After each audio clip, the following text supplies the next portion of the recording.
Hi, I am Padam Chopra. I am from Gurugram, Haryana. So my top scoring section was reading. I got a perfect 8 in that section. So yeah, and then what I found it to be sort of pretty easy, and that is why I did really well. Yeah. So rather than going at the test with the strategy of going through some questions, I sort of try to understand the exam pattern, what all type of questions there are in the reading section, what all things can be asked from me in the speaking section, what is the accents used in the listening section, etc. So that I think really helped me with the test. I needed to apply for the Canadian visa. So computer delivered IELTS helps you get your results faster. So that was the reason I chose the computer delivered medium. Secondly, since I spent a lot of time on my computer, it was actually more easier for me to give the test on the computer rather than the traditional handwritten exam. And then in writing, so if you're giving it on a computer, it becomes really easy for you because instead of rubbing it off and then writing again, you just have to press backspace and then you can continue with your paragraphs. I had no idea about the test format, so the first challenge that I had was to familiarize myself with it.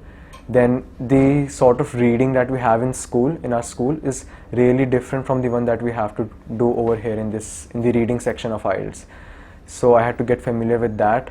Then writing, we're used to creative writing in schools, but over here the first writing task that we had was sort of explaining a graph. So it was all about facts and explaining what all information is being conveyed in the graph without adding our own inputs.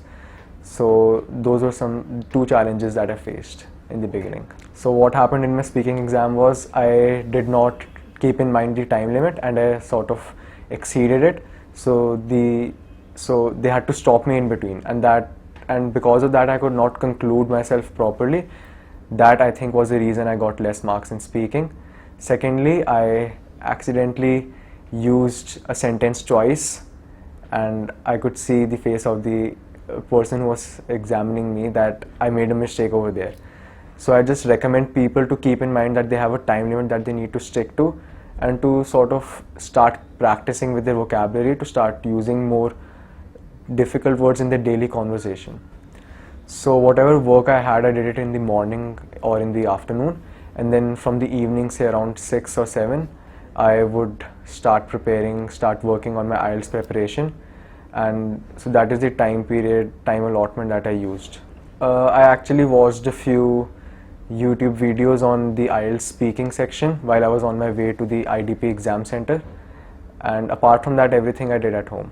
So I suggest to just sort of not take any stress about how the exam will go, to unwind, to listen to music maybe before the exam begins, sort of shake yourself before coming into the exam room so that you feel at ease, and just remember this is only a test and there's always a second try that you can give.